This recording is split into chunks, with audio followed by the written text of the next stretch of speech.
자, 동시범을 보도록 합니다. 공동정범 얘기는 전 시간까지 해서 모두 끝났습니다. 지금은 공동정범이 아닌 전혀 다른 것을 배우도록 하겠습니다.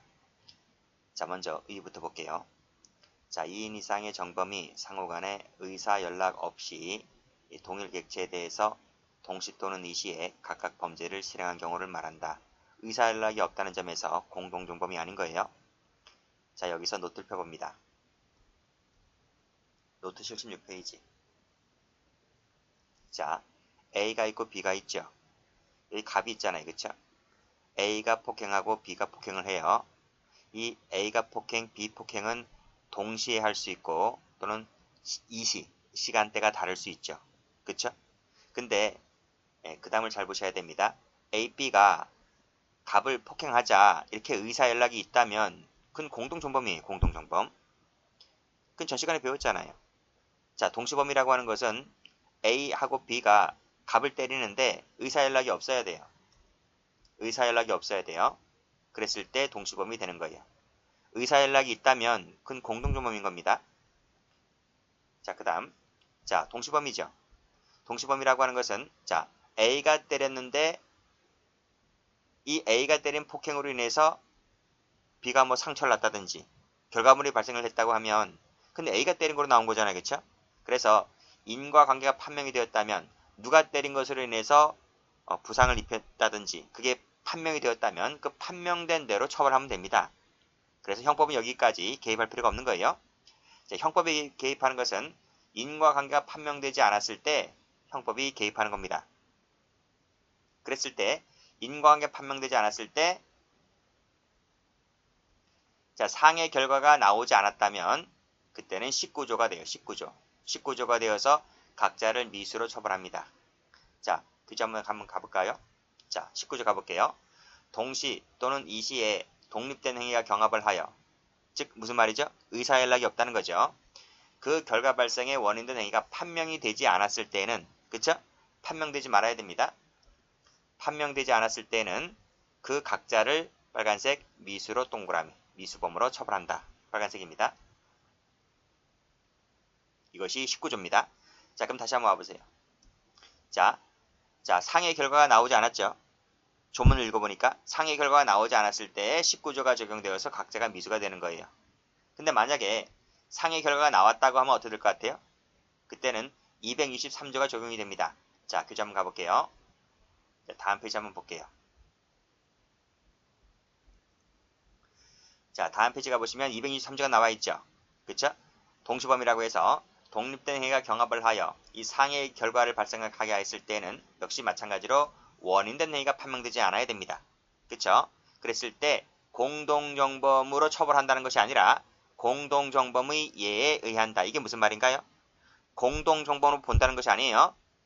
자, 이 말은 공동정범이 아니다는 거예요. 아니고 공동정범의 예에 의한다는 말은 기수로 처벌을 한다. 이런 말이 아시겠죠? 기수 처벌입니다. 자, 그래서 다시 한번 노트로 와보시게 되면 공동정범 예에 의한다는 말은 각자가 기수범이다. 이런 말이 기수범이다. 다시 한번 정리를 할게요.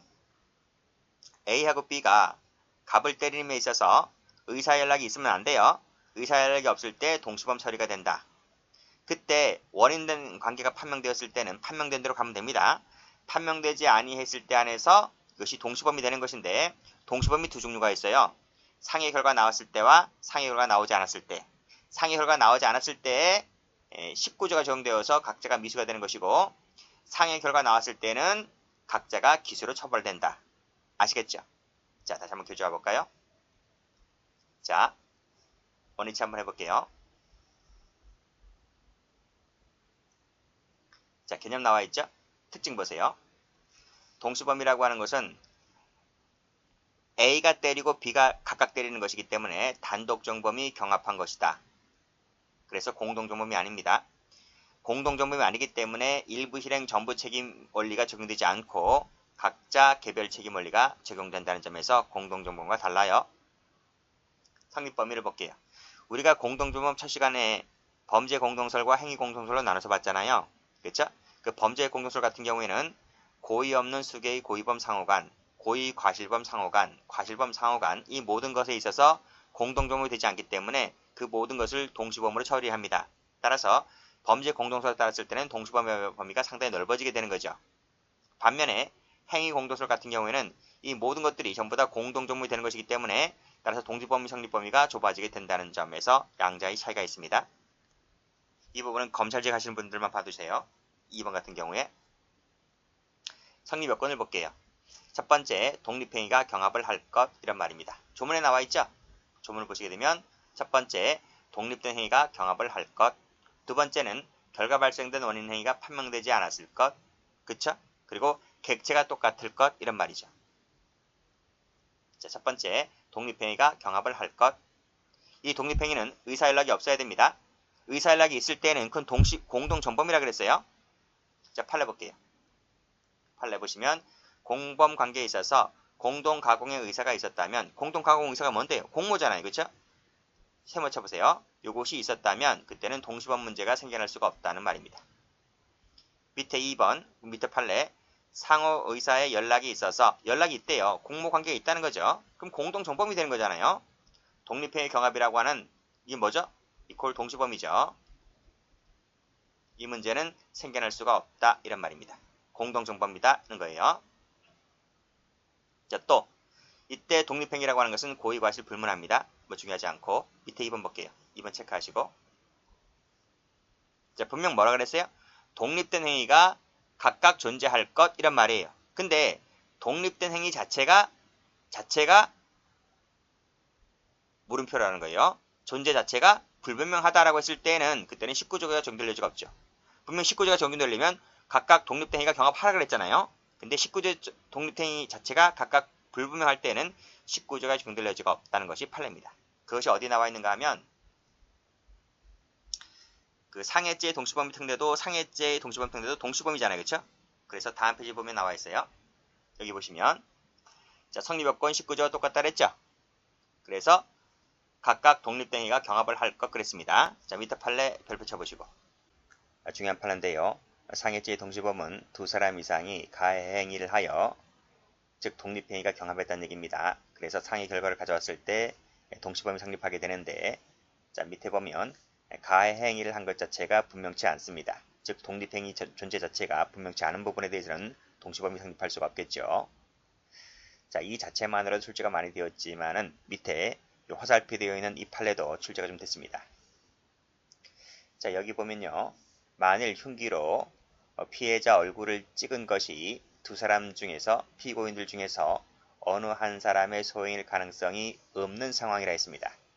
없다 세모 칠게요. 그 말은 무슨 말이죠? 가해 행위를 한 것 자체가 분명치 않다는 얘기입니다. 자, 그랬을 때에는 자, 밑에 흉기에 따른 상해 부분에 대해서까지 책임을 물을 수는 없는 것이다. 라는 내용의 판례입니다. 앞으로 가시고 여기까지 했죠? 자, 다음 두 번째 행위 객체는 동일할 것 됐고 자, 결과가 발생할 것 발생하지 아니하면 19조가 적용될 여지가 없습니다. 발생해야 돼 결과가요. 발생하지 않으면 19조가 적용되지가 않는다. 됐고 그 다음 효과 판명되었다면 판명된 대로 각자 책임 범위 한도 내에서 각각 정범으로 처벌되면 되는 것이기 때문에 하등 문제가 안 돼요. 자, 문제는 2번이며 2번 체크하시고 자, 원인 행위가 판명되지 않았을 때 그때 바로 19조가 적용되어서 각자가 미수범으로 처벌된다 이런 말이죠.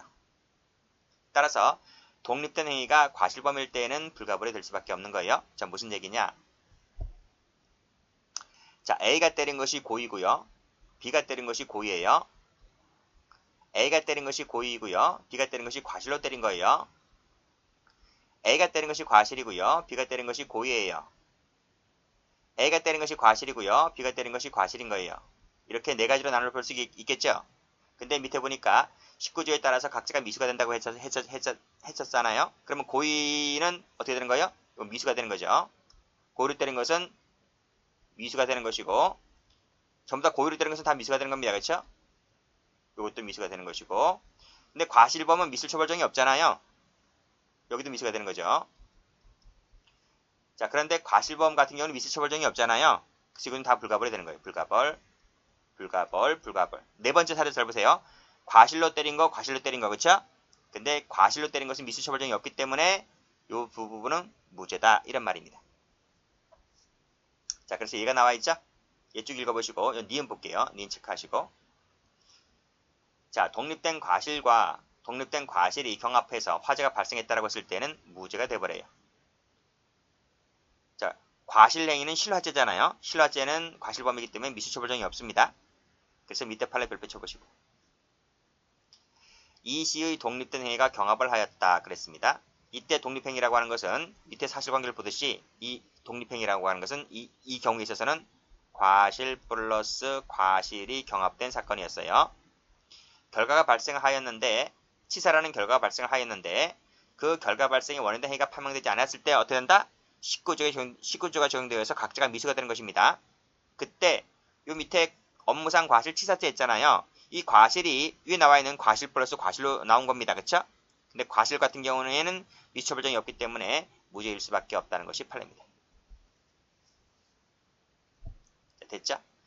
자, 지금부터는 19조의 특별규정에 해당하는 상해죄의 동시범위 특례를 보겠습니다. 자, 263조 나와 있죠? 상해죄의 동시범위 특례 조항은 19조의 예외를 인정한 것으로서, 그쵸? 상해 결과가 나왔을 때는 263조, 상해 결과가 안 나왔을 때는 19조 이렇게 되는 거예요. 자, 이 조문을 왜 두었는가? 이것은 검사의 입증 곤란을 구제하기 위한 정책적 고려에서 예외를 인정한 것이다 라고 보고 있습니다. 다음 페이지 한번 가보시면 성질 볼게요. 자, 다수설은 거증 책임을 누구한테 지운다? 원래는 거증 책임이 검사에게 있는 거잖아요. 근데 이것만큼은 예외적으로 피고인에게 거증 책임을 지웠다 이런 말입니다. 그래서 검사가 지는 것이 아니라 피고인이 진다는 거예요. 우리 형법에 피고인이 거증 책임을 지는 것이 딱 두 가지가 있습니다. 자, 263조 상해죄 동시범위 특례 조항하고 강론책 가면 명예훼손죄가 나오는데 거기 310조가 나와요. 그 두 가지밖에 없어요. 나머지는 100% 모두 다 검사가 진다. 이렇게 봐두시면 됩니다. 자, 됐고. 그 다음에 밑에 판례 했고 효과 보세요. 자, 공동정범 예에 의한다는 말은 공동정범으로 본다는 것이 아니라 결과를 각자 기수로 처벌하겠다는 거예요. 자, 중요한 것이 5번이죠. 적용 범위가 출제가 잘 됩니다. 일단 첫 번째, 상해죄하고 폭행치사죄 같은 경우에는 당연히 적용된다고 봐요. 그래서 1번은 동그라미 칠게요. 두 번째인데 상해치사죄, 폭행치사죄의 경우에 이것도 적용될 수가 있을까? 223조가. 견해가 좀 갈리게 되는데 우리 판례는요. 이것을 긍정해요. 판례가 중요한 것이기 때문에 이것도 판례 입장에서 긍정한다. 자, 세 번째는 이 강간치상죄하고 강도치상죄의 경우에도 223조를 적용할 수 있을까? 라고 하는 것인데 강간하고 강도하고 상해하고는 그 본질적으로 보호법이 다르잖아요. 그래서 학설과 판례가 적용되지 않는다고 봅니다. 그 다음 네 번째, 상해는 상해인데 과실로 나온 상해가 인정될 수 있을까? 안 된다는 것이 학설이죠. 이것도 출제가 된 적이 있습니다. 그래서 1번, 2번만 적용되는 것이고 3, 4번은 적용되지 않는다. 이렇게 봐두시면 되겠습니다. 됐어요? 그래서 노트를 한번 가보시면 노트에 제가 이렇게 필기를 해놨습니다.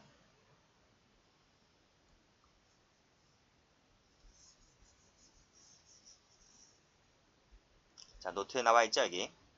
자, 상해의 결과가 나왔을 때에 223조를 적용한다는 거죠. 그쵸? 그쵸? 근데 요 방금 보았듯이 폭행의 고의, 상해죄의 고의는 판례가 인정된다는 거죠. 그쵸? 그리고 그것이 결과가 상해의 결과뿐만 아니라 사망이 나왔다 할지라도 폭행치사, 상해치사의 경우에도 우리 판례가 적용하고 있다는 겁니다. 이 부분 같은 경우에. 됐죠?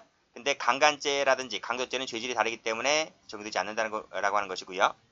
방금 보았듯이 폭행 고의, 상해죄 고의니까 이거 고의범입니다. 고의범. 즉 동시범은 고의범을 말하고 있는 거예요. 그런데 이 상해나 폭행이라고 하는 것이 과실범일 때에는 적용되지 않는다는 것이 역시 다수설이고요. 그걸 적어놓고 있는 겁니다. 다시 와보세요. 자, 중요한 것이 판례죠. 별표 쳐볼게요. 자, 이시, 시간대가 다릅니다. 독립된 상해 행위가 경합을 하여 사망 결과를 발생하게 하였을 때, 자, 빨간색으로 상해가 경합하여 사망의 결과가 일어났을 때, 어디죠? 여기죠. 도표에서 2번이죠. 상해치사죄를 말하고 있는 겁니다. 그랬을 때 그 원인된 행위가 판명되지 아니했을 때 공동정범의 예에 따른다는 말은 263조를 적용하겠다는 거예요. 됐어요? 자, 어떤 사건인지 볼게요. 갑은 술에 취해 있는 A의 어깨를 주먹으로 한 번 때리고 쇠스랑 자루로 머리를 2번 강타하고 가슴을 한 번 밀어서 땅에 넘어뜨렸다. 자, 3시간 후에 이제 을이 지나갑니다. 갑이 3시간 전에 이렇게 때린 거예요. 3시간이 지나서 을이 이 자리를 또 지나가다가 A 멱살을 잡아 평상에 앉혀놓고 또 때리고 해서 상해를 입혔는데 나중에 죽었어요. 동시범이죠. 그쵸? 동시범인데 이 사망이라는 결과가 누구에 의해서 나온 것인지 갑인지 을인지 알 수가 없다는 것입니다. 판명되지 않았다는 겁니다. 누구의 폭행으로 인해서 사망하게 된 것인지 판명되지 않았다고 했을 때 우리 판례는요. 이것도 263조를 적용한단 말이죠. 그래서 그 갑의 상해와 을의 상해가 독립된 행위로서 경합을 하였고 사망의 결과가 발생을 했을 때 그 사망이라는 결과가 누구의 행위로 인한 것인지 판명되지 않았을 때 각자를 공동존범 예에 따라서 기수로 처벌하겠다는 거예요. 그래서 갑과 을 모두 죄가 뭐가 됩니까? 상해치사죄의 공동존범이 되는 거예요. 자, 처벌을 그렇게 하겠다는 거예요. 공동정범으로 본다는 것이 아니라 처벌 자체를 공동정범의 예에 따라서 처벌하겠다는 거예요. 아시겠어요?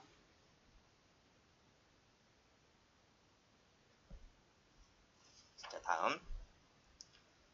자, 이 판례도 별표치 해보시고. 자, 이미 2시간 전쯤이라 그랬죠? 시간대가 다르네요. 이시행이죠. 갑은 이미 2시간 전쯤 을의 폭행행위에 의해서 부상을 당하여 의자에 누워있던 병을 밀어 땅바닥에 떨어지게 하여 사망에 이르게 하였다. 그러나 그 사망이 누구 것인지 판명되지 않았다. 처벌은 어떻게 할 것이냐 이런 말입니다. 자, 보시면 상해, 폭행이 경합하여 사망의 결과를 이르렀다는 거죠. 어떤 부분이죠? 예, 2번이죠. 상해치사, 폭행치사를 얘기하고 있는 것입니다. 판례는 긍정하고 있다는 거예요. 자, 그랬을 때 시간적 차이가 있죠. 2시간 전후니까 각자 상해나 폭행에 경합해서 사망했다고 했을 때 그 사망이 누구의 행위에 의해서 판명되지 않았을 때는 각자를 공동존범 예에 따라서 처벌을 할 것이다는 거예요. 그래서 처벌을 어떻게 합니까?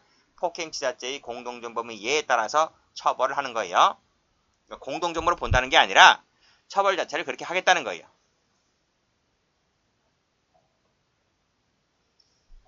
됐죠? 됐고 뱃놀이 사건 볼게요.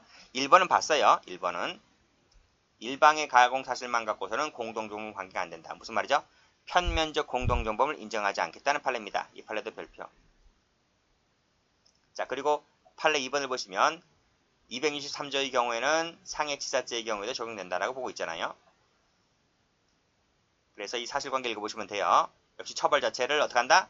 처벌 자체를 공동존범 예에 따라서 기수로 처벌하겠다. 상해치사죄 기수로 처벌하겠다. 이런 말입니다. 자, 밑에 판례도 별표.